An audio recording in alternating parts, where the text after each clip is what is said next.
विपिन और साहिल को जॉब करते हुए 3 साल हो गए हैं, लेकिन आज विपिन के पास 2 लाख की सेविंग्स है और साहिल 3 लाख के क्रेडिट कार्ड डेब्ट में फंस गया है। बट सबसे इंटरेस्टिंग बात तो ये है कि दोनों की सैलरी सेम है, तो ऐसा क्या हुआ कि दोनों की फाइनेंशियल कंडीशन इतनी चेंज हो गई। सबसे बड़ी गलती जो साहिल ने की वो 75% लोग करते हैं।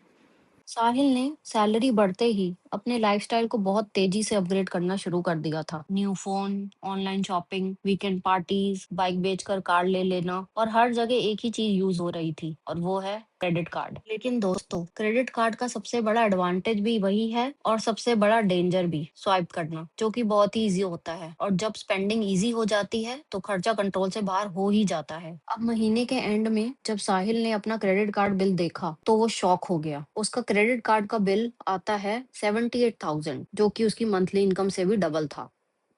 लेकिन इतना बिल देखकर भी उसे टेंशन नहीं थी, क्योंकि उसने सोचा पूरा पेमेंट करना मुश्किल है, इसलिए उसने चूज किया मिनिमम पेमेंट, और वही है क्रेडिट कार्ड का सबसे बड़ा ट्रैप।